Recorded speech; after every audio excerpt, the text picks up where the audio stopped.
आज हमारा 6th class है ना।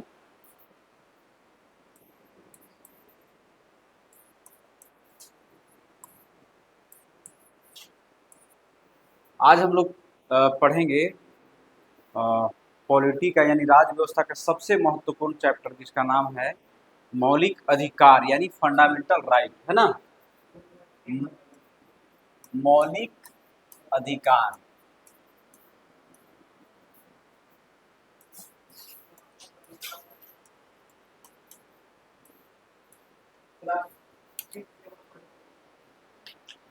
मौलिक अधिकार जिसे इंग्लिश में कहते हैं फंडामेंटल राइट।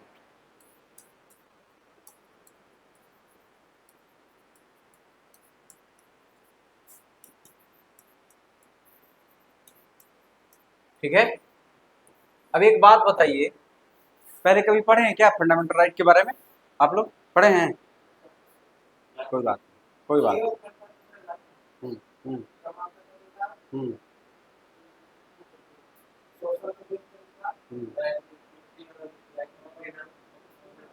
ठीक, चलिए कोई बात नहीं। अब ध्यान से सुनिए, जो भी आप पढ़े हैं कोई बात नहीं, अच्छी बात है। ध्यान से अब सुनने का प्रयास कीजिएगा। क्लियर? सबसे पहले एक टर्म समझिए आप। एक होता है व्यक्ति और एक होता है स्टेट, राज्य। अब बोलिएगा ये क्या बता रहा है, समझिए पहले, ध्यान रखिए, है ना। व्यक्ति जिसको इंग्लिश में कहते हैं इंडिविजुअल,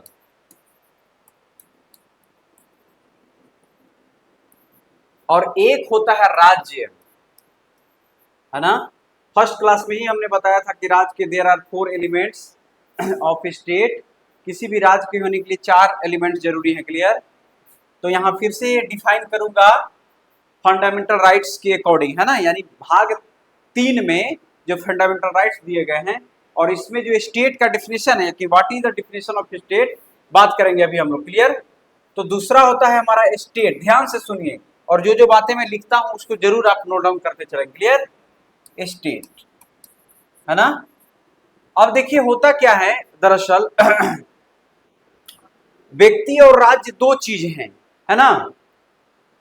अब जैसे मान लीजिए मैं बात करूं अधिकार की, है ना। अधिकार यानी राइट्स, है ना। मैं थोड़ा बड़ा बड़ा लिख दिया ना, राइट्स। और एक होता है कर्तव्य, आगे चल के हम लोग बात करेंगे। कर्तव्य यानी ड्यूटीज बोलते हैं, ठीक है, ड्यूटीज। तो अब क्या होता है, जो अधिकार होता है ना, अधिकार यानी जो राइट्स होता है ना। राइट जो है वो स्टेट देता है। स्टेट यानी स्टेट किसको देता है? इंडिविजुअल को यानी व्यक्ति को। समझिए मेरी बात को। जैसे फंडामेंटल राइट्स में भी हम लोग बात करेंगे, है ना। तो फंडामेंटल जो मौलिक अधिकार हैं वो स्टेट दिया है किसको? व्यक्ति को, इंडिविजुअल को। तो स्टेट जो है किसको देता है? व्यक्ति को। क्या चीज? अधिकार। समझ रहे मेरी बात को? चाहे कॉन्स्टिट्यूशनल अधिकार हो, चाहे लीगल राइट्स हो, आगे चल के हम लोग बात करेंगे सबके बारे में। लेकिन अगर हम लोग बात करें जो ड्यूटीज है, उस ड्यूटीज को स्टेट लेता है। समझिएगा ध्यान से। स्टेट जो है लेता है किससे? इंडिविजुअल से यानी व्यक्ति से। फिर से समझिए ध्यान से, फिर से समझिए। जैसे जो राज्य है ना, वो राज्य क्या करता है ना, फंडामेंटल राइट्स को दे रहा है किसको? इंडिविजुअल को यानी व्यक्ति को, है ना। किसको दे रहा है? व्यक्ति को। लेकिन अगर हम लोग फंडामेंटल ड्यूटीज की बात करें तो जो ड्यूटी होता है यानी कर्तव्य जिसको आप कहते हैं ना, कर्तव्य, मौलिक कर्तव्य, है ना। तो मौलिक जो कर्तव्य होता है ये स्टेट लेता है, ठीक है। और किससे लेता है? इंडिविजुअल से लेता है। ऐसे समझ लीजिए, जैसे मान लीजिए आपको राइट टू इक्वलिटी है, समानता का अधिकार है, या फिर राइट टू फ्रीडम है, फ्रीडम ऑफ स्पीच भी है, राइट टू एक्सप्रेशन है ना, है बोलने की आजादी है आपको। लेकिन बोलने की आजादी है वो कौन दे रहा है? संविधान दे रहा है, यानी कि स्टेट आपको दे रहा है। लेकिन अगर देखिएगा आगे चल के हम लोग बात करेंगे आर्टिकल 36 क्लाउज 1 में, वहां पे फंडामेंटल ड्यूटीज की बात करेंगे, मौलिक कर्तव्य का। और मौलिक जो कर्तव्य होता है वो क्या करता है? व्यक्ति से स्टेट लेता है, यानी व्यक्ति के भी ड्यूटीज होते हैं कुछ नहीं, जैसे आप राष्ट्र का सेवा करें, है ना, नेशनल जो फ्लैग है उसका रिस्पेक्ट करें, क्लियर। तो टोटल 11 जो फंडामेंटल ड्यूटीज हैं, वो ड्यूटीज एक तरह से स्टेट ले रहा है, किससे? व्यक्ति से। यानी हमारा व्यक्ति के रूप में हम एक नागरिक जो है, हमारा भी कुछ कर्तव्य है, ये नहीं कि हम सिर्फ लें, बल्कि हमें कुछ देना भी है। मेरी बात समझ पा रहे हैं? दोनों वर्ड में टर्म में समझ पा रहा है? समझ में आ रहा है? अब अगर हम लोग बात करें कि फंडामेंटल मतलब जो राइट्स हैं, अधिकारों के अलग अलग वर्गीकरण होते हैं, क्लासिफिकेशन। तो क्या है भारत में अधिकारों के वर्गीकरण, जरा समझिए। भारत में अधिकारों का वर्गीकरण, मैं डायरेक्ट नहीं आ रहा हूं आर्टिकल, क्योंकि इसका बैकग्राउंड समझना बहुत जरूरी है, क्लियर है ना। तो भारत में अधिकारों का वर्गीकरण है ना, classification of rights in India, है ना। अब देखिए, जैसे एक होता है संवैधानिक अधिकार, जिसको आप कॉन्स्टिट्यूशनल राइट्स कहते हैं, है ना। क्या होता है संवैधानिक अधिकार? क्या होता है संवैधानिक अधिकार, जिसको इंग्लिश में कॉन्स्टिट्यूशनल राइट्स कहते हैं, है ना। संवैधानिक अधिकार, जैसे अगर हम लोग बात करें आपका जो फंडामेंटल राइट है, मैं इंग्लिश वर्ड बोल रहा हूं तो आपको दिक्कत हो रहा है क्या जी? हेलो, दिक्कत नहीं ना है? मैं शॉर्ट में बोलूंगा, मौलिक अधिकार को शॉर्ट में मैं फंडामेंटल राइट्स बोल रहा हूं, ठीक है, या फिर एफआर आप। तो जो हमारा जो फंडामेंटल राइट है ना, इतना थोड़ा समझने चलिएगा। फंडामेंटल राइट क्या है, जिसका उल्लेख हम लोग भाग किसमें पढ़ेंगे? 3 में ना, चैप्टर 3 में। समझ रहे मेरी बात को? जो फंडामेंटल राइट्स दिए गए हैं, शुरुआती में 7 थे, अभी वर्तमान में 6 हैं, क्लियर। उसका भी बात करेंगे हम लोग, है ना, कब कौन हटा कहां गया। तो जो फंडामेंटल राइट्स है व्यक्तियों का, वो क्या है? एक तरह से कॉन्स्टिट्यूशनल राइट्स है, यानी संवैधानिक अधिकार है कि नहीं है। इसके अलावे अगर हम लोग बात करें इसमें, जैसे एक और बात करूं आपको बताऊं, एक होता है दूसरा विधिक, या फिर जिसको कानूनी बोलते हैं, कानूनी या विधिक। इसको इंग्लिश में कहते हैं स्टैट्यूटरी या लीगल, लीगल या स्टैट्यूटरी, है ना, राइट्स, है ना। समझ रहे मेरी बात को? विधिक अधिकार, यहां वर्ड जोड़ लीजिएगा। यानी जैसे देखिएगा, संविधान क्या कर भारत की जो संसद है, पार्लियामेंट, वो क्या करती है? समय समय पे कानून बनाती है, और कानून बना करके व्यक्ति को अधिकार देती है। समझ रहे मेरी बात को, है ना। तो जो पार्लियामेंट कानून बनाती है, संसद, है ना, संसद जो एक्ट पारित करती है ना, संसद द्वारा एक्ट यानी अधिनियम, एक्ट बोले तो अधिनियम बनाना। जैसे मैं बार बार एग्जांपल दे रहा हूं कि अभी देखिएगा, जो महिलाओं को जो अधिकार मिले, फंडामेंटल कह रहा हूं, जो 1/3 जो इनको पॉलिटिकल राइट्स मिला, राजनीतिक अधिकार, भागीदारी।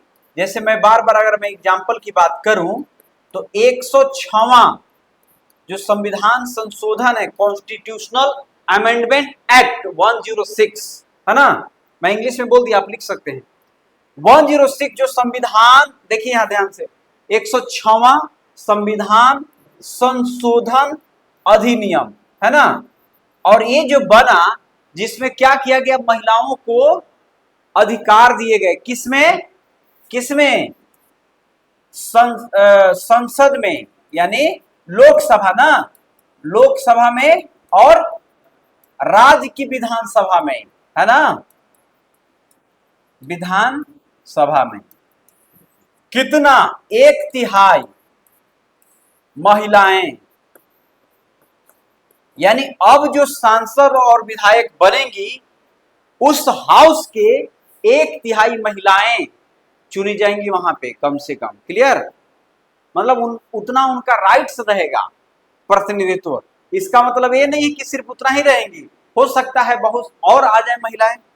जैसे अभी भी महिलाओं को आरक्षण तो नहीं है लोकसभा और विधानसभाओं में, लेकिन क्या अभी महिलाएं नहीं है सांसद?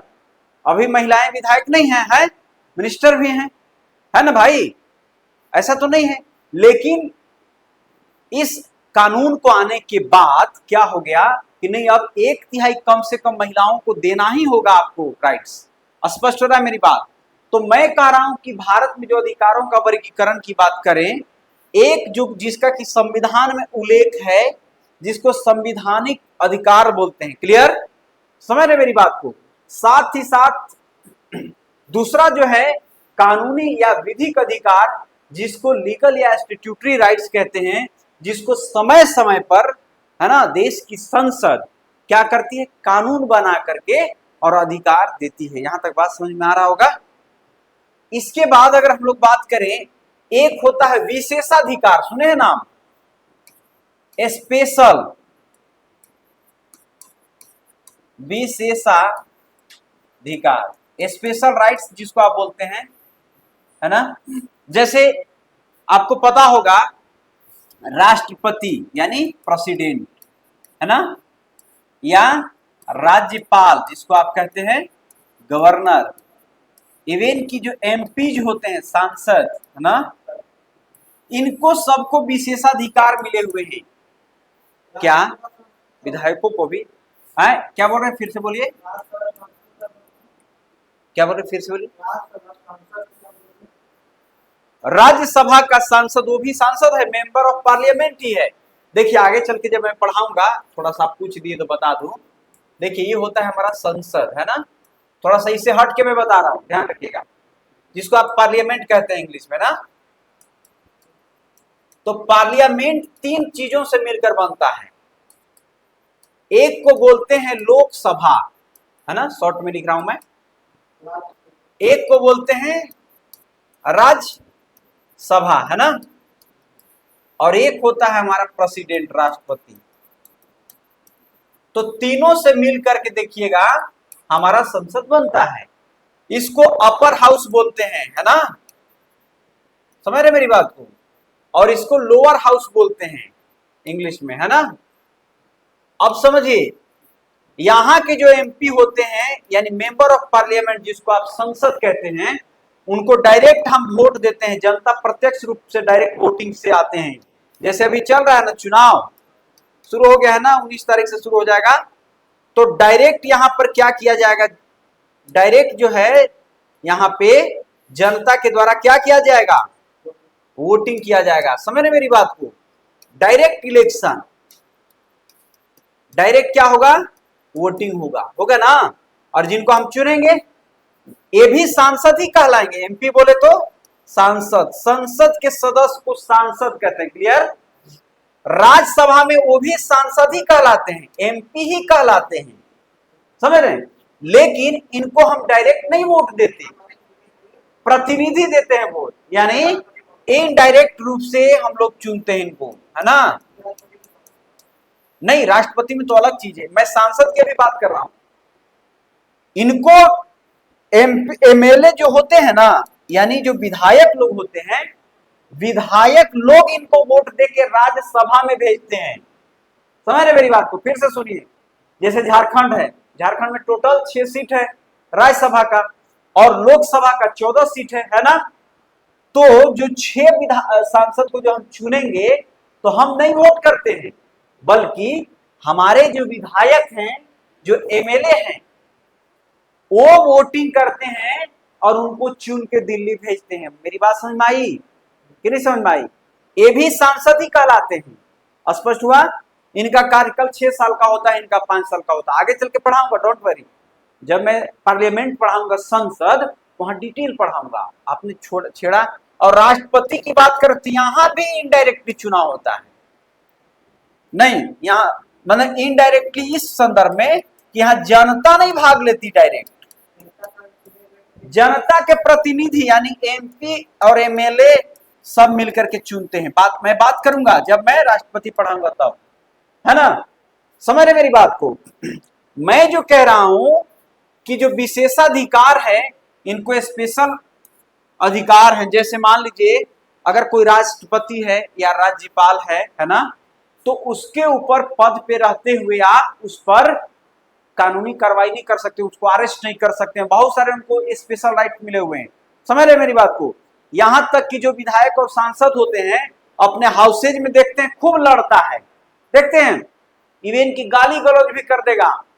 आपको याद होगा या नहीं होगा, 2014 में मुझे याद है तेलंगाना जब बन रहा था, उस समय देखिएगा उसके विरोध में जो पार्लियामेंट के जो मेंबर थे, उन्होंने मिर्ची तक छिड़क दिया था पार्लियामेंट में, चाकू तक लहरा दिया था, फिर भी उन पर कोई कार्रवाई नहीं हुआ। क्यों? क्योंकि वो जनता के प्रतिनिधि हैं और हाउस में कही गई बात के लिए उन पर कोई कानूनी कार्रवाई नहीं होता है। क्यों नहीं? तब तो अरेस्ट किया जाएगा। समझ रहे मेरी बात को? समझ रहे मेरी? उस पर भी एक लिमिटेशन है, ऐसा नहीं कि अनन्य रूप से है बहुत ज्यादा। समझ रहे मेरी बात को? तो ये हो गए एक तरह से विशेषाधिकार। तो मूल रूप से अगर भारत के संदर्भ में हम लोग बात करें तो एक संवैधानिक अधिकार, राइट्स हो गए, एक हो गया कानूनी अधिकार और एक हो गया विशेषाधिकार। उसी प्रकार से अगर हम लोग बात करें तो एक होता है प्राकृतिक, नेचुरल राइट्स कहते हैं जिसको आप, है ना? उसके बारे में जरा समझ लीजिए। जैसे हमारा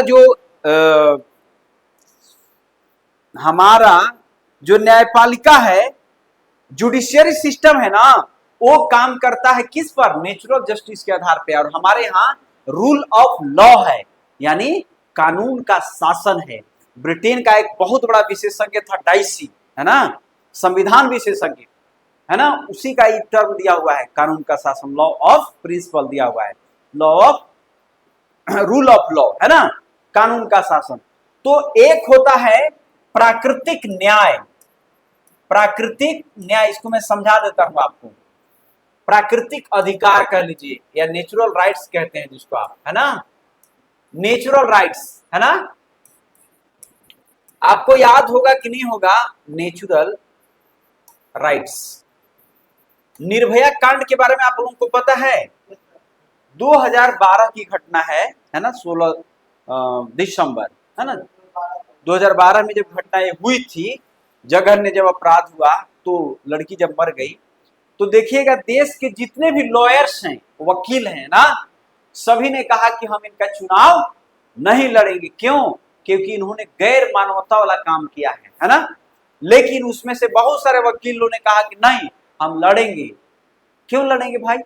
क्योंकि हर व्यक्ति को भारतीय संविधान में, न्यायपालिका में एक चीज लिखा हुआ है कि चाहे कोई भी व्यक्ति कितना भी बड़ा अपराध क्यों न किया हो, लेकिन उसको नेचुरल जस्टिस पाने का उसको भी राइट है। और जब तक कानून उसको सजा नहीं दे देती, तब तक वो अपराधी नहीं है। जैसे अभी एग्जांपल एक दे रहा हूं, दिल्ली के मुख्यमंत्री अरविंद केजरीवाल अभी जेल में है ना, लेकिन अभी कानून के द्वारा उनको अपराध घोषित नहीं किया गया है। यही कारण है कि देखिएगा अभी तक वो मुख्यमंत्री के पद पे बने हुए हैं। समझ रहे मेरी बात को? और जो पीएमएलए जो अलग एक्ट बना हुआ था 2018 में, उसमें संशोधन भी हुआ था, उसमें है कि कोई भी विधायक सांसद अगर कुछ गलत करता है, भ्रष्टाचार के खिलाफ काम करता है, तो अब उसमें उसको खुद से एक तरह से प्रूफ करना है कि मैंने गलती नहीं किया है। और हमारे यहाँ संविधान में बहुत सारी ऐसी चीजें हैं कि आपको तुरंत जैसे ही एफआईआर होता है आपके अगेंस्ट में, तो आपको अरेस्ट कर लिया जाता है पहली बार में, है ना, फर्स्ट इन्वेस्टिगेशन रिपोर्ट के आधार पे। समझ रहे मेरी बात को? है क्या करें? जैसे ही आपके ऊपर अपराध, अब उस पर भी दिखा जाता है। जैसे मान लीजिए आपने किसी का हत्या किया, सपोज एक एग्जाम्पल, ठीक, और आपके यहाँ कोई एफआईआर तुरंत लिख दिया, तुरंत आपको पुलिस अरेस्ट करेगी। बुलाएगा नहीं, जैसे ही, क्योंकि इसमें भी देखिए हमारे यहाँ एक तो हो गया क्रिमिनल केस, है ना, एक क्रिमिनल केस होता है और एक होता है क्या उसको बोलते हैं, जैसे शादी विवाह है सबके लिए अलग एक होता है, एक वर्ड आता है थोड़ा मैं भूल रहा हूं, तो उसमें जो अलग केस होता है उसके आधार पे नहीं होगा तुरंत, लेकिन अगर क्रिमिनल केसेज है तो उस पर तुरंत आपको केस कर लिया मतलब अरेस्ट कर लिया जाएगा। जैसे डोरी एक्ट के खिलाफ है, मर्डर के खिलाफ है, लेकिन वही मान लीजिए आपका घर जमीन का बंटवारा के लिए है, आप पर किसी ने कोई इलीगल या की तो छोटा मोटा हो गया अपराध के लिए आप पर एफआईआर कर दिया, तो पुलिस पहले जांच पड़ताल करती है, समझ ना मेरी बात को।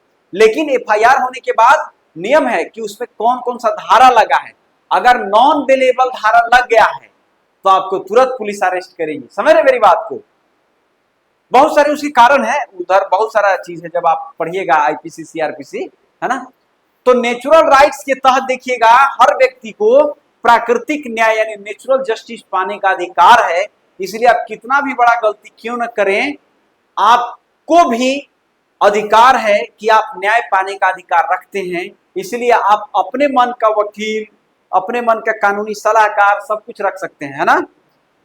और एक है मानव अधिकार, है ना, ह्यूमन राइट्स जिसको आप कहते हैं ना, मानव अधिकार, मानवाधिकार भी आप बोलते हैं, मानव अधिकार जिसको आप कहते हैं ह्यूमन राइट्स, है ना।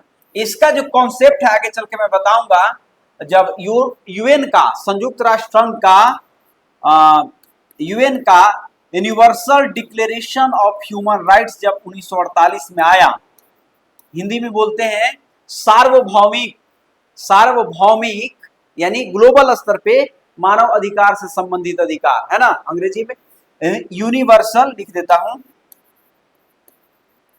Universal declaration of human rights, यानी संयुक्त राष्ट्र के द्वारा, यानी किसके द्वारा, संयुक्त राष्ट्र के द्वारा ना, यूएन मतलब यूनाइटेड नेशंस की मैं बात कर रहा हूं, संयुक्त राष्ट्र संघ, है ना। तो देखिएगा जब संयुक्त राष्ट्र संघ के द्वारा 1948 में, कब, 1948 में 10 दिसंबर को जब घोषणा किया गया सार्वभौमिक मानवाधिकार से संबंधित अधिकारों की जब घोषणा की गई, वहीं से ये चीज आगे चल के देखिएगा भारत के संविधान में, जब हमारा 26 जनवरी 1950 को हमारा जब संविधान पूरी तरह से लागू हो गया, तब उसी में देखिएगा हमने क्या किया, फंडामेंटल राइट्स के रूप में क्या किया, अधिकारों को, मौलिक अधिकारों को शामिल किया ना, समझ रहे मेरी बात को, मौलिक अधिकारों को शामिल किया। तो मौलिक मानव अधिकार का मतलब हो गया कि एक मानव होने के नाते उसको क्या क्या राइट्स होने चाहिए, है ना। जैसे मानव है तो उसको जीने का राइट्स है, राइट टू लाइफ है ना, उसको भोजन का अधिकार है, राइट टू फूड है कि नहीं है भाई, एक स्वच्छ पर्यावरण में जीने का अधिकार है उसको, है कि नहीं है, समझ में, उसको राइट टू हेल्थ का होना चाहिए, स्वास्थ्य, अच्छा स्वास्थ्य का अधिकार है। तो बहुत सारे rights, there are many rights in our constitution, but यहाँ हम लोग जो बात करेंगे फंडामेंटल राइट्स की, जो कि फंडामेंटल जो राइट हमारा है एक तरह से ऐसा राइट्स है कि औरों राइट्स से एक स्पेशल है ना। क्यों स्पेशल है, क्योंकि मौलिक अधिकार को लागू करवाने के लिए इन्फोर्सिबल है बाय कोर्ट, है ना। आगे चल के मैं पढ़ाऊंगा आर्टिकल 32 और आर्टिकल 226, तो 32 में मैं बताऊंगा कि कैसे रिट जारी किए जाते हैं सुप्रीम कोर्ट के द्वारा, है भाई, बताऊंगा, डोंट वरी, बताऊंगा, बिल्कुल पढ़ा है आपने। और आर्टिकल 226 के तहत हाई कोर्ट के द्वारा कैसे रिट जारी किए जाते हैं, समझ रहे मेरी बात को। तो मैं क्या कहा कि जो हमारा जो फंडामेंटल राइट्स है वो एक विशेष प्रकार का है ना, और अधिकारों से आप इसको तुलना नहीं कर सकते हैं। जैसे राइट टू वोट है, वोट देने का भी अधिकार है, लेकिन ये हमारा वोट देने का जो अधिकार है वो पीपल्स रिप्रेजेंटेटिव एक्ट 1950 में आया था, उसमें एक चीज प्रोविजन किया गया, पार्लियामेंट ने उसको एक्ट बना के पारित किया, वो हमारा फंडामेंटल राइट नहीं है वोट देने का अधिकार, वो क्या है, लीगल राइट है, कानूनी अधिकार है। क्यों? क्योंकि उसको बाद में जोड़ा गया कब? 1950 में पीपुल्स रिप्रेजेंटेटिव एक्ट 1950, यानी जन प्रतिनिधित्व कानून 1950 में, उसमें है ना। अब चलिए आगे हम लोग बात करते हैं। ये सब बेसिक, अभी देखिए हम फंडामेंटल राइट नहीं शुरू किया, ध्यान रखिएगा, लेकिन मैं इसका बैकग्राउंड समझा रहा हूं आपको ताकि आपको कॉन्सेप्ट क्लियर रहे, है ना। अब देखिए अधिकारों की ऐतिहासिक विकास की अगर हम लोग बात करें, यानी हिस्टोरिकल डेवलपमेंट कैसे हुआ ऑफ राइट्स, उसकी बात मैं कर रहा हूं, है ना।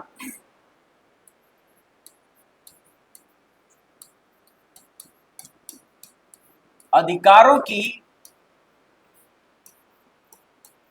ऐतिहासिक विकास, है ना, यानी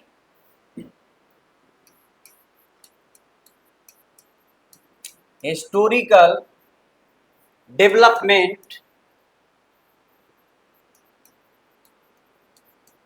ऑफ राइट्स। अब देखिए दरअसल हुआ क्या, पूरे दुनिया में ये सब अधिकार की बात क्यों होने लगा, कब से हुआ। एक चीज और यहां बता दूं कि हमारे यहां जब 1950 में संविधान लागू हुआ तब ने फंडामेंटल राइट्स मिला, संविधान लागू हुआ जी। इसके पहले क्या था हमारे यहाँ? इसके पहले तो राजतंत्र व्यवस्था था, और सिर्फ हमारे यहाँ ही नहीं था बल्कि दुनिया के हर कंट्रीज में, है ना, फ्यूडल सिस्टम चलता था, सामंतवादी व्यवस्था, उसके भी पहले बहुत सारी सिस्टम चलती थी, है ना। तो देखिएगा कि राजतंत्र व्यवस्था में राजा ही सर्वोच्च होता था। आप अगर इतिहास पढ़ लीजिएगा प्राचीन काल के भी चाहे मध्यकाल का, तो देखिएगा क्या होते थे, पहले राजा होते थे और राजा ही सब कुछ तय करते थे। समझ रहे मेरी बात को, है ना। क्या आज की तरह बोलने का अधिकार था क्या राजा के समय में? संभव था जी? नहीं था। समझ रहे मेरी बात को। लेकिन तो हुआ क्या कि जब हमने डेमोक्रेसी को अपनाया पूरे दुनिया में, देखिएगा जहां जहां डेमोक्रेसी यानी प्रजातंत्र को जब हमने अपनाया और एक लिखित संविधान को इंट्रोड्यूस किया, है ना, तो लिखित संविधान को लागू करने के बाद क्या हो गया कि लोगों को राइट्स मिले, अधिकार मिले। समझ रहे मेरी बात को। और लोगों को जब अधिकार मिले तब अधिकार की गारंटी मिली। फंडामेंटल राइट्स इसीलिए बोला जाता है कि अधिकारों की यहाँ गारंटी दे रहा है आपको स्टेट यहाँ, चाहे वो आप सुप्रीम कोर्ट को मान लीजिए, चाहे भारत सरकार को मान लीजिए, चाहे भारत की पार्लियामेंट को मान लीजिए, है ना, सबको स्टेट बोलेंगे, है ना। ऑथोरिटी है, पावर है, लीगलाइज है, कानून बनाने का राइट्स है। तो इसका बैकग्राउंड कहां से शुरुआत हुआ, है ना। तो अगर हम लोग थोड़ा इतिहास में बढ़ें, सबसे पीछे जाएं, तो सबसे पहले हम लोग बात करेंगे ब्रिटेन में इसका शुरुआत हो रहा है, क्लियर। और ब्रिटेन में सबसे पहले 1200 कब? 15 ईस्वी में। ये सब पढ़े हैं जी? नहीं ना पढ़े हैं? कब पढ़े हैं बोलिए? क्या बात कर रहे हैं आप?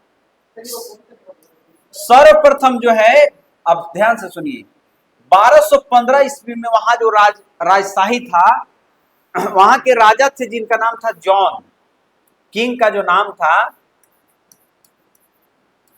किंग, उनका नाम था जॉन, है ना।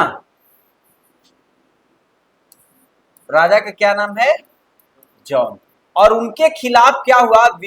विरोध हो जाएगा जनताओं का ना, तब जनता को सबसे पहले कुछ उन्होंने राइट्स दिए। समझ रहे मेरी बात को। इसीलिए 1215 ईस्वी में जो अधिकार मिले, अधिकारों का एक गारंटी कहिए, है ना, मिला, जिसको मैग्ना कार्टा कहा गया, है ना।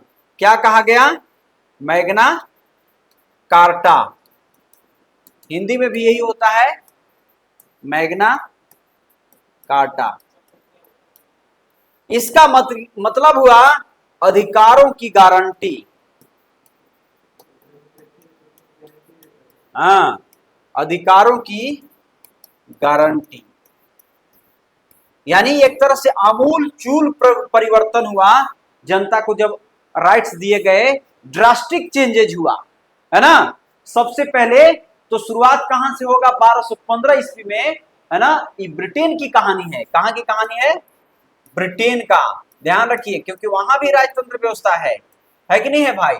आगे चल के देखिएगा 1688 में वहां ग्लोरियस रिवॉल्यूशन होगा। ये सब हिस्ट्री का पार्ट है, वर्ल्ड हिस्ट्री में पढ़ना है, लेकिन चूंकि मैं आपको रेफरेंस लेके बता रहा हूं।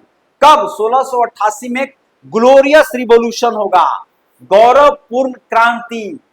शॉर्ट जो वर्ड मैं बोलता हूं ना, ये वर्ड लिखते चलिए, बाद में कभी पढ़िएगा तब समझिएगा कि सर क्या क्या बात बताते चलेगा, है ना। ऐसे थोड़े हम लोग पढ़े हैं जी, कितना डिटेल्स हम लोग पढ़े थे इसको आईएएस की तैयारी के दौरान दिल्ली में, हर कुछ है, हर सब्जेक्ट है। चलिए आगे बढ़े हम लोग। इसके बाद देखिएगा 1689 में इंग्लैंड में जो है बिल ऑफ राइट्स पारित हुआ, है ना। 1689 में, है ना, ब्रिटेन में जो हुआ, इसको लीगलाइज करने के लिए bill of rights, bill of rights, है ना। यानी इसका मतलब क्या होगा? विधेयकों के अधिकार, विधेयक बोलेंगे ना हिंदी में, है ना, अधिकारों का विधेयक कह सकते हैं आप। अधिकार एक तरफ, बिल का मतलब क्या होता है जरा समझा देता हूं अभी आपको, है ना। अधिकारों का विधेयक, देखिए यहीं पर थोड़ा सा समझ लीजिएगा, है ना। एक वर्ड होता है बिल और एक वर्ड होता है एक्ट। बिल को बोलते हैं हिंदी में विधेयक और एक्ट को बोलते हैं अधिनियम, है ना। अब समझिएगा, सबसे पहले अगर कोई भी कानून बनाना है, मान लीजिए, है ना, तो कोई भी कानून आएगा तो सबसे पहले क्या होगा? प्रपोजल आएगा ना भाई, प्रस्ताव आएगा कि नहीं आएगा? बोलिए, प्रस्ताव बोले तो प्रोपोजल आएगा ना, है? बिल को ही विधेयक कहते हैं हिंदी में। अरे विधायक अलग चीज है जी, बिल यानी कोई कानून मान लीजिए बनाना है, ठीक, तो कानून बनाने के लिए सबसे पहले प्रपोजल आएगा ना भाई, समझ रहे मेरी बात। जैसे मान लीजिए आपकी शादी होनी है, तो कोई अगुआ प्रपोजल लेके आता है आपके पापा जी के पास, आएगा ना जी, बोलेगा ना भाई, समझिए इसको, इससे जरा बढ़िया समझ रहे हैं आप। तो अगर अगुआ बोलेगा कि देखिए एक लड़की है फलना जगह, है ना, इस तरह की चीजें, ये खासियत है, तो आप तब फिर क्या होगा? फिर आपके पापा फिर वहां जाएंगे, वहां देखेंगे, दोनों तरफ से देखा ताकि होगा। जब फाइनल हो जाएगा, इसके बाद क्या हो जाएगा? हरी झंडी मिल जाएगा, मुहर लग जाएगा कि अब रिश्ता पक्का। जब रिश्ता पक्का, तब वो क्या हो गया? जब रिश्ता पक्का तब एक्ट बन गया। समझ में आया कि नहीं समझ में आया? अब समझिए, कोई भी कानून बनाना है, वो कानून एज ए प्रपोजल के रूप में पार्लियामेंट में रखा जाता है या स्टेट का लेजिस्लेचर में रखा जाएगा, है ना, विधानमंडल में। उस पर बहस होता है, बहस होने के बाद क्या होगा? वोटिंग के आधार पर जब वो पास हो जाता है और अंतिम में जब इसमें राष्ट्रपति सिग्नेचर कर देते हैं, तो क्या बन जाता है? एक्ट बन जाता है, अधिनियम बन जाता है। बुझाया? समझ में आया कि नहीं समझ में आया?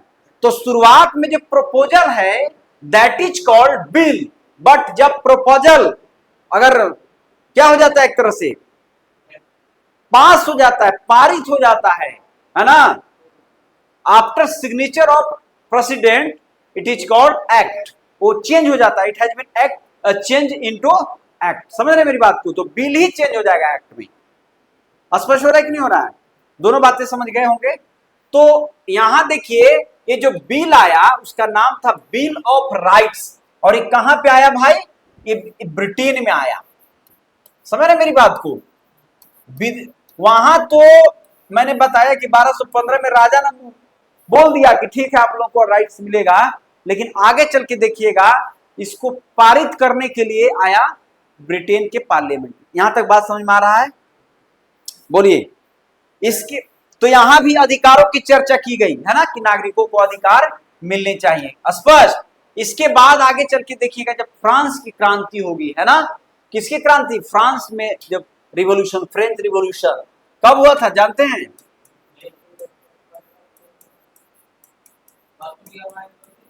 नहीं रे भाई, फ्रांस की क्रांति नहीं पढ़े होंगे आप लोग 1789 में ना, है ना, पढ़े हैं। फ्रांस की जब क्रांति होगी तो फ्रांस की क्रांति में भी इसको जोड़ा जाएगा, किसमें, समानता, स्वतंत्रता, बंधुत्व की बात किया गया था ना, यानी यहां भी देखिएगा समानता यानी इक्वलिटी की बात कर रहा है ना, स्वतंत्रता, लिबर्टी की बात कर रहा है ना, फ्रेटर्निटी यानी भ्रातृत्व जिसको आप हिंदी में कहते हैं, मैं इंग्लिश में बोल दिया, आप लिख लीजिएगा, हाँ फ्रेटर्निटी। मेरे ख्याल से आपको दिक्कत नहीं हो रहा होगा ना, लैंग्वेज वर्ड तो मैं बोल ही दे रहा हूं, है ना। इस सब चीजों को जोड़ा गया कहां पे भाई, फ्रांस की जब क्रांति हुई इसके बाद, और वहां पे अधिकार दिए गए, समझ रहे मेरी बात को। यानी देखिएगा भारत में, भारत तो आजाद हो रहा है कहां भाई, 1947 में ना, और 1947 में देखिएगा उसके पहले दुनिया में कहां कहां क्या क्या चेंज हो रहे थे, और इसके बारे में सारी कुछ जो है एक तरह से राइट्स दिए गए। तो जो फ्रांसीसी जो क्रांति हुई इसके बाद वहां भी भारत उसके संविधान में समानता, स्वतंत्रता, भ्रातृत्व की बात किया गया, स्पष्ट हो रहा है। यानी यहां भी अधिकारों की बात की गई, जनता के अधिकारों की। हाँ, इसके बाद देखिएगा अमेरिका में, अमेरिका चूंकि 1776 में अमेरिका भी आजाद हो जाएगा, तो अमेरिका में भी देखिएगा एक तरह से राइट्स दिए जाएंगे ना, और आगे चल के अमेरिका में 1791 में वहां भी एक कानून पारित होगा जिसका नाम था बिल ऑफ राइट्स, उसका भी है ना, बिल ऑफ राइट्स। और यहां पर एक बार में 10 को संशोधन किया गया, ठीक है, और यहां पर भी अधिकार दिए गए, सिविल राइट्स, फंडामेंटल राइट्स, है ना, अधिकारों की बात की। कहां की बात मैं कर रहा हूं, America, USA, United Nations of, United states of America, संयुक्त राष्ट्र राज्य अमेरिका, है ना, संयुक्त राज्य, ध्यान रखिएगा ये एक अलग कंट्री है भाई, और अमेरिका एक कॉन्टिनेंट है, संयुक्त राज्य अमेरिका की मैं बात कर रहा हूं, है ना, स्पष्ट हो रहा है। चलिए इसके बाद आगे चल के, अभी हमने थोड़ा सा पहले देर चर्चा किया कि 1948 में क्या हुआ बताइए, 1948 में यूनाइटेड नेशंस ने, यानी यूएन ने, यूनाइटेड नेशंस बोले तो संयुक्त राष्ट्र संघ ने, है ना, क्या किया, universal declaration of human rights घोषणा किया, है ना, सार्वभौमिक मानवाधिकार, है ना, मानवाधिकार पर सार्वभौमिक घोषणा, इसको आप लिख सकते हैं, मानवाधिकारों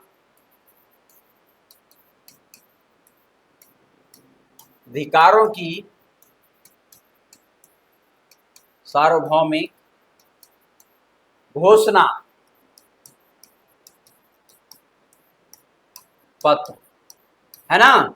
और यहीं पर देखिएगा कितने 30 आर्टिकल भाई टोटल, है ना, टोटल जो है इसमें 30 आर्टिकल जोड़े गए, है ना। और इसमें देखिएगा मानव के लिए क्या क्या राइट्स होने चाहिए, और यहीं से भारत के संविधान में देखिएगा जो आप स्वतंत्रता समानता की बात करते हैं वो सारा के सारा यहीं से उठाया हुआ है, ध्यान दीजिएगा। चूंकि मैंने क्या कहा कि एक कॉन्स्टिट्यूशनल जो था, ऐतिहासिक हिस्टोरिकल डेवलपमेंट हो रहा था, अधिकार देने की बात हो रही थी ना, क्योंकि देखिए सिस्टम चेंज हो रहा है, पहले राजतंत्र व्यवस्था है और धीरे धीरे पूरे दुनिया में क्या हो जाएगा, डेमोक्रेसी आएगा। तो डेमोक्रेसी आएगा तो जनता को राइट्स तो देने होंगे ना, और जनता को राइट्स कैसे देने होंगे, कानून बना करके।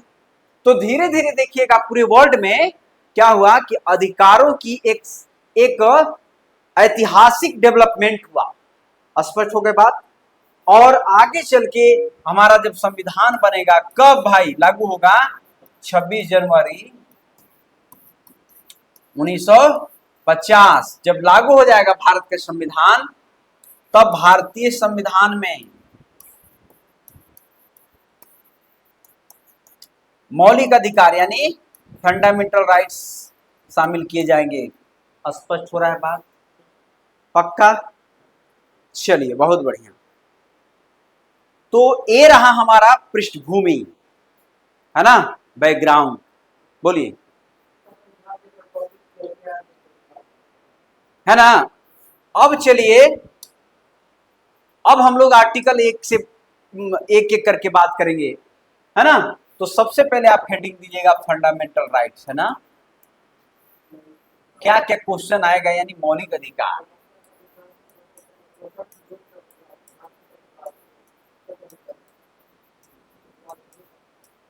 है ना। अब देखिए, ये जो फंडामेंटल राइट्स है भारतीय संविधान में कहाँ रखा गया है, भाग 3 में, चैप्टर 3 ना। और अनुच्छेद कहाँ है, अनुच्छेद बोले तो आर्टिकल 12 से लेके 35 तक में ना। लेकिन जब आप पढ़ेंगे आगे चल के, जैसे देखिए इसको आप 3 कैटेगरी में बांट सकते हैं। एक है आर्टिकल 12 और 13, है ना।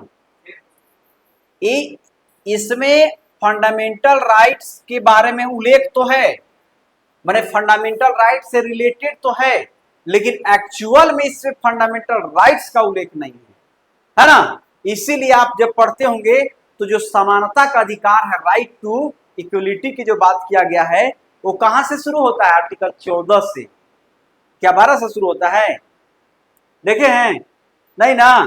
कहां से शुरू होता है, 14 से। क्यों, क्योंकि आर्टिकल जो 12 और 13 है वो फंडामेंटल राइट्स नहीं है, बल्कि फंडामेंटल राइट्स से रिलेटेड है, उससे संबंधित बातें की गई है, अभी बताऊंगा। और अगर हम लोग आगे बात करें, जैसे आप समानता की बात करेंगे ना, तो समानता का अधिकार कहां से कहां तक है, बोलिए, आर्टिकल 14 से लेकर के और कहां तक, 18 तक, है ना। आर्टिकल की मैं बात कर रहा हूं, ध्यान रखिएगा, यहां भी आर्टिकल ही है। उसी प्रकार से अगर हम लोग स्वतंत्रता की बात करें, है ना, राइट टू लिबर्टी की बात करें, तो कहां से है, बोलिए, 18 तक खत्म हो गया, यही जीतो, 18 कैसे आएगा। इसके बाद है शोषण के विरुद्ध अधिकार,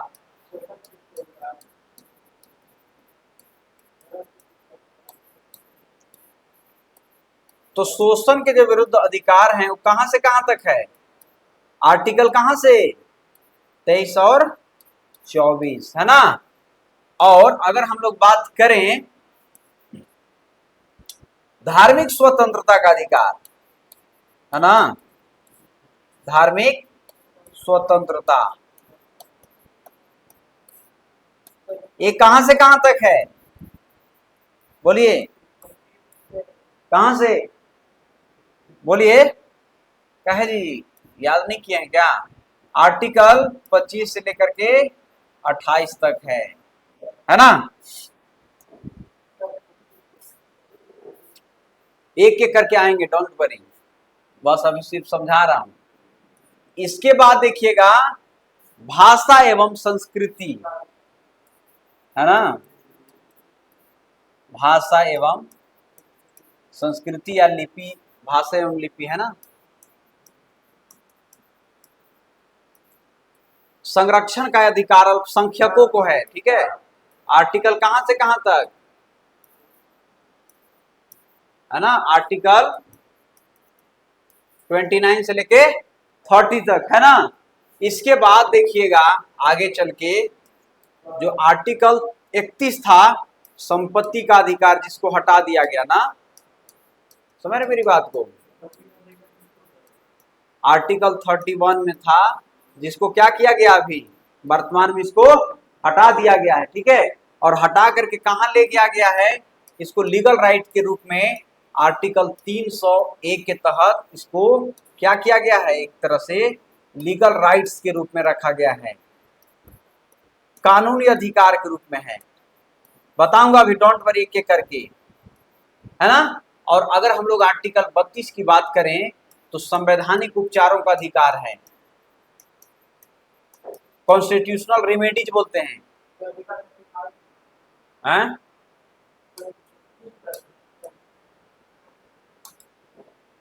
संवैधानिक उपचारों, और ये कहाँ है, आर्टिकल 32 में है ना। ये सब देखिएगा ध्यान से, आर्टिकल 14 से लेकर 32 तक में ही सिर्फ फंडामेंटल राइट का जिक्र है। आगे चल के देखिएगा उससे रिलेटेड आर्टिकल 33, 34 और 35 फंडामेंटल राइट से रिलेटेड तो है बट फंडामेंटल राइट नहीं है। फिर से सुनिए ध्यान से, फंडामेंटल राइट से यानी मौलिक अधिकार से संबंधित तो है लेकिन वो मौलिक अधिकार नहीं है। समझ रहे मेरी बात को? कौन कौन सा? आर्टिकल 12, 13 और आर्टिकल 33, 34, 35। यही कारण है कि आपकी किताबों में कहां से शुरू होता है आर्टिकल? आर्टिकल 14 से, और आर्टिकल 14 से लेके कहां तक? आर्टिकल 32 तक। समझ रहे मेरी बात को कि नहीं समझ पा रहे हैं? तो फिर से याद रखिएगा कि जो फंडामेंटल राइट्स का जो उल्लेख है वो कहां से कहां तक? आर्टिकल 14 से लेकर के और आर्टिकल 32 तक में ही है, लेकिन आर्टिकल 12, आर्टिकल 13 और आर्टिकल 33, 34, 35 ये सब फंडामेंटल राइट नहीं है बल्कि उससे संबंधित है ना, रिलेटेड टू फंडामेंटल राइट्स। पढ़ाऊंगा एक एक करके, डोंट वरी। यहां तक मेरी बात स्पष्ट हो गई कि नहीं हुई है? चलिए, तो अब एक एक पर आइए, आर्टिकल 12 पे हम लोग बात करते हैं। क्लियर? चलिए, अब हेडिंग दीजिएगा आर्टिकल 12, है ना।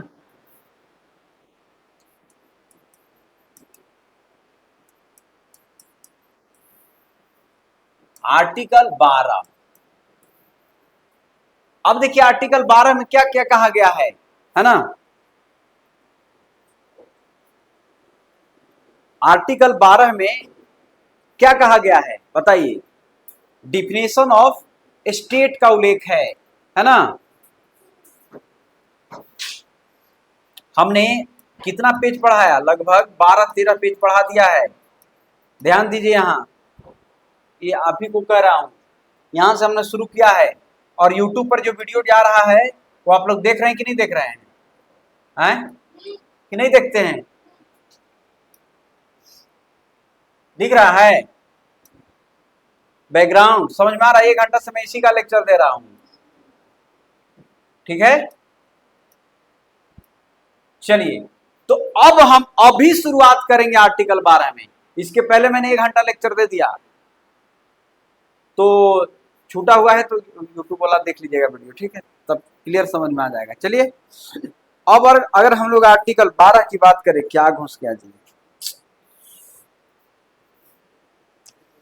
आर्टिकल 12 की अगर हम लोग बात करें तो क्या है बताइए इसमें? एनीबॉडी जानते हैं क्या है आर्टिकल 12 में? क्या है बताइए तो, क्या है?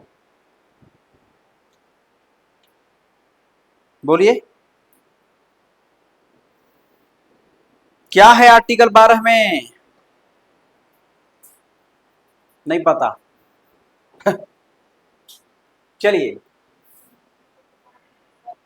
क्या बोल रहे हैं? इसको समझने से पहले कुछ कुछ और बातें थोड़ा सा जान लीजिए। जैसे फंडामेंटल राइट जो हम शुरू किए तो उसमें हमने क्या क्या बताया, कुछ कुछ बातें छूट गया या कि जानना चाहिए आपको। एक तो कि चैप्टर 3 में है, ये बात पूछता है एग्जाम में। एक तो पूछता है कि अनुच्छेद, तो अनुच्छेद कहां से बताया हमने? 12 से 35 में, लेकिन 12 और 13 फंडामेंटल राइट नहीं है बल्कि उससे रिलेटेड है। लेकिन जो चैप्टर 3 है वो चैप्टर 3 आर्टिकल 12 से 35 तक का उल्लेख है, इसीलिए आप पूरा बताएंगे, है ना, 12 से 35 तक। पहली बात। दूसरी बात है ये कहां से लिया गया है, तो बिल ऑफ राइट्स हमने अभी बताया ना, थोड़ा सा बैकग्राउंड किया। बिल ऑफ राइट्स 1791 में, अभी थोड़ा देर पहले बताया था हमने। कहां से? यूएसए से, वहां से भी लिया गया है, उससे भी एक तरह से क्या है, प्रभावित है। और एक सिविल राइट्स जो ब्रिटेन में हुआ, जिसको उसको भी बिल ऑफ राइट्स ही बोलते थे ब्रिटेन में, है ना। तो ब्रिटेन में सिविल राइट्स जो नागरिकों को दिए गए, सब जगह से प्रभावित है, ऐसा नहीं है, है ना। तो यहां से भी प्रभावित है। एक बात ये जान लीजिए। अगला बात जान लीजिए कि जब संविधान बन रहा था, है ना, तो संविधान बनने के बाद वल्लभ भाई जो पटेल थे, नाम सुने हैं? हाँ, वल्लभ भाई पटेल, इनके अध्यक्षता में मौलिक अधिकारों की एक समिति बनाई गई थी, है ना।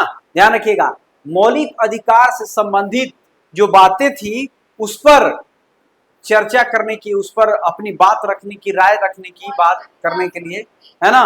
तो मौलिक अधिकार जो समिति थी वो वल्लभ भाई पटेल की ही अध्यक्षता में बनी थी, है ना। ये बात जरूर जानना चाहिए क्योंकि क्वेश्चन घुसा के पूछ सकता है। मौलिक अधिकारों की क्या समिति। यहां तक बात समझ पा रहे हैं? चलिए, इसके अलावे मूल संविधान, जब संविधान लागू हुआ तो मूल संविधान में कितने आर्टिकल थे बताइए? टोटल कितने फंडामेंटल राइट्स थे, है ना? कितने कितने अधिकार? हाँ,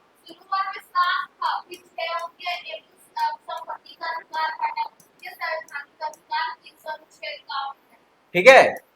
अब देखिए, शुरुआत में कितने थे? 7 थे ना। वर्तमान में कितने हैं? वर्तमान में कितने हैं? 6 हैं, है ना, 6। तो इसमें जो एक था 7वां, जिसको क्या कहते हैं आप? संपत्ति, और ये संपत्ति का आधार अधिकार को फंडामेंटल राइट के डब्बा से, जैसे मान लीजिए डब्बा है किसका? फंडामेंटल राइट्स के डब्बा है ना। मान लीजिए फंडामेंटल राइट्स है, इसका डब्बा है, इसमें टोटल 6 थे, 7 थे, सॉरी। तो 7 में से एक संपत्ति, राइट टू जो प्रॉपर्टी था ना, क्या? राइट टू प्रॉपर्टी, इस डिब्बा को निकाल दिया गया और आगे चल के हटा दिया गया इसको, और हटा के एक लीगल राइट्स, कानूनी जो अधिकार है के राइट में आर्टिकल के 300A में या क बोलिए, है ना। और कौन सा संशोधन? क्या बात कर रहे हैं, शानदार, जबरदस्त, जिंदाबाद। 44वां संविधान संशोधन अधिनियम ना, यानी 44th अमेंडमेंट एक्ट कब हुआ था भाई? 1978 में ना, और इसको इसमें रखा गया। यहां तक बात समझ गए? स्पष्ट हो रहा है बात कि नहीं हो रहा है? ये मूल बातें जो कि आपको जाननी चाहिए। तो वर्तमान में अगर आपसे पूछेगा कोई कि कितने हैं राइट्स बताइए, तो क्या बोलेंगे? हैं? वर्तमान में 6 मौलिक अधिकार हैं, ठीक है। चलिए चलिए, अब ये बेसिक बातें हमने आपको बताया। अब आर्टिकल 12 पे आ जाइए, है ना। अब आर्टिकल किस पर आइए? देखिए, फंडामेंटल राइट बहुत बड़ा चैप्टर, इसलिए एक क्लास में कंप्लीट नहीं होगा, ध्यान रखिएगा, एक और क्लास लेना पड़ेगा, ठीक है। तो 12, अब 12 में यहां पर जानते हैं डिफिनेशन ऑफ स्टेट, राज्य की परिभाषा बताई गई है। राज्य की राज्य की परिभाषा, है ना। अब राज्य क्या होगा भाई, है ना। राज्य जो है क्या क्या हो सकता है, बोलिए। राज्य के संदर्भ में अगर हम लोग बात करें तो क्या हो सकता है?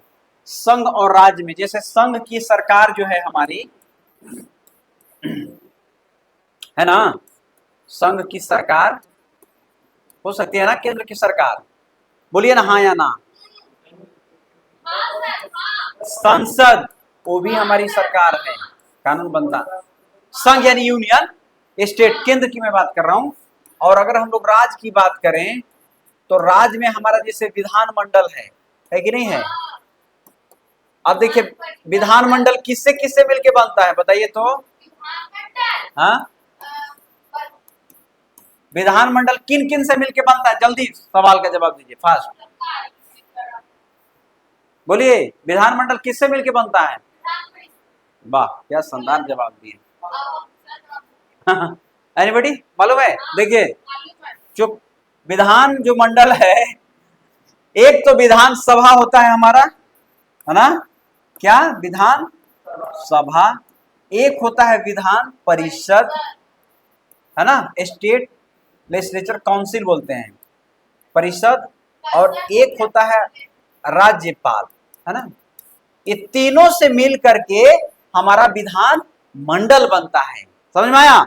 लेकिन अभी तक भारत में मात्र 6 ही स्टेट में विधान परिषद है, झारखंड में नहीं है लेकिन बिहार में है, यूपी में भी है ना। तो जहां विधान परिषद नहीं होता है वहां विधान सभा और राज्यपाल से मिलकर बनेगा विधानमंडल, समझ में आया। और स्टेट की जो सरकार है वो भी एक तरह से क्या है, राज्य ही है। उसी प्रकार से अगर हम लोग बात करें स्थानीय सरकार की, स्थानीय लेवल पे, तो स्थानीय जो स्वशासन से लोकल सेल्फ गवर्नेंस बोलते हैं इंग्लिश में ना। जैसे आप समझते होंगे, एक तो गांव के स्तर पे पंचायत होता है, मुखिया जी, और एक नगर पालिका होता है कि नहीं होता है। तो ये सब जो है एक तरह से आर्टिकल 12 के तहत स्टेट कहलाएंगे, है ना। क्या कहलाएंगे, राज्य कहलाएंगे। लेकिन अब सवाल उठता है स्टेट किसको नहीं कहेंगे, है ना। जैसे एक सवाल मैं आपसे पूछ दूं, सपोज, है ना, एक सवाल मैं पूछ रहा हूं, है ना। जैसे मान लीजिए ONGC एक कंपनी है ना भाई, ऑयल नेचुरल गैस, है ना। ONGC या फिर कोई अलग कोई प्राइवेट कंपनी है सपोज, या LIC है, सेल है, गेल है ना।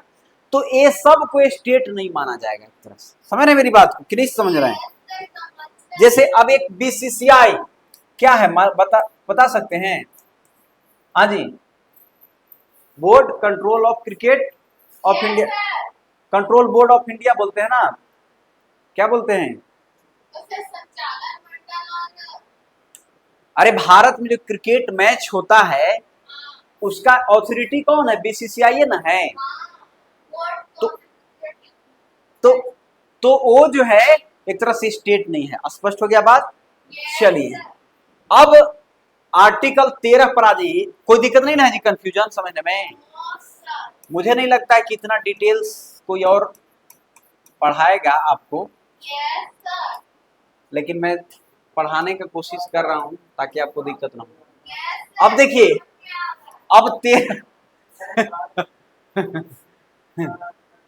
अब 13 में देखिए क्या कहता है। 13 में कहता है कि स्टेट ऐसा कोई कानून नहीं बनाएगा जो फंडामेंटल राइट्स का क्या करे, उल्लंघन करे। समझ रहे मेरी बात को, है? यानी आर्टिकल 13 में कहता है कि राज्य फंडामेंटल राइट्स का उल्लंघन करे, है ना। राज्य ऐसा कोई कानून, लिखते चल रहे हैं आप लोग, कॉपी पर लिख रहे हैं जी। राज्य ऐसा कोई कानून नहीं बनाएगा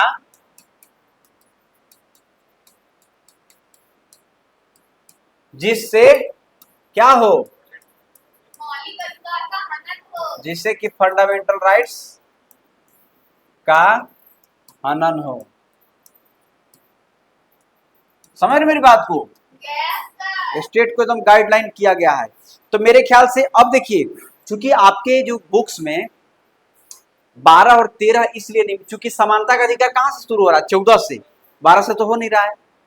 तो 12 और 13 मैं बार बार बोल रहा हूं कि 12 और 13 जो है वो फंडामेंटल राइट्स का जिक्र नहीं है उसमें, लेकिन फंडामेंटल राइट्स से संबंधित होने के कारण हम आर्टिकल 12 और 13 भी पढ़ते हैं। समझ रहे मेरी बात को। लेकिन आपसे कोई सवाल कर देगा कि समानता का अधिकार 14 से क्यों शुरू हो रहा है, क्योंकि सच में वो राइट्स है, फंडामेंटल राइट्स है, लेकिन 12 और 13 फंडामेंटल राइट्स नहीं है। और एक बात और, फंडामेंटल राइट्स इन्फोर्सिबल होता है, यानी कोर्ट के द्वारा लागू करवाया जाता है। जैसे मान लीजिए आप अगर 32 के तहत सुप्रीम कोर्ट में जाते हैं ना, रिट दायर करते हैं, वहां अपना आवेदन देते हैं कि मेरा फंडामेंटल राइट से क्या हो रहा है, हनन हो रहा है, तो सुप्रीम कोर्ट एक्शन तुरंत लेगा। समझ रहे हैं, समझ रहे मेरी बात को ना। 12-13 राइट्स है ही नहीं, है ना। चलिए, तो मेरे ख्याल से आप 12 और 13 दोनों स्पष्ट रूप से समझ गए होंगे। क्लियर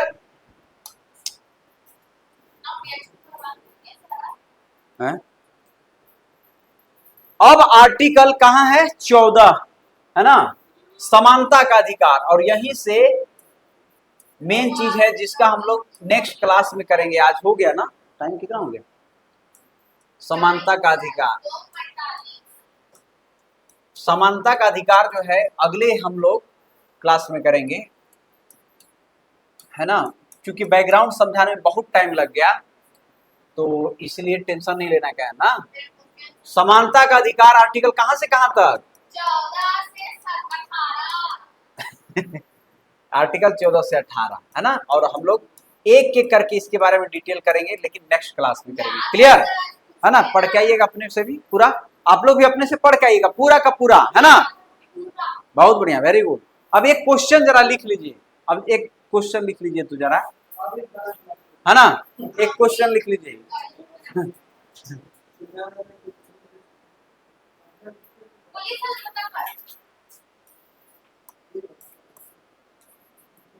क्या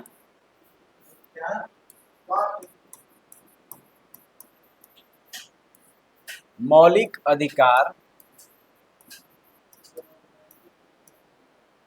क्या मौलिक अधिकार एब्सोल्यूट को हिंदी में क्या बोलेंगे जी? हैं?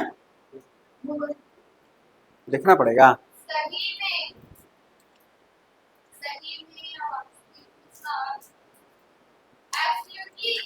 एब्सोल्यूट, आत्यांतिक। चलिए लिखिए, क्या मौलिक अधिकार, क्या मौलिक अधिकार आत्यांतिक हैं?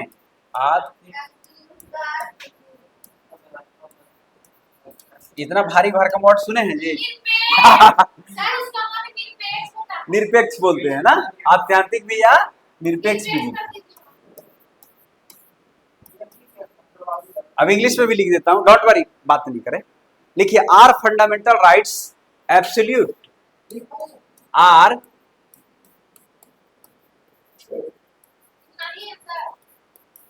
Fundamental rights absolute. इसको आपको लिखना है ना, यू हैव टू राइट, है ना। इसको आप लिख के आइएगा। क्या जानते हैं इसके बाद मैं बताऊंगा, है ना।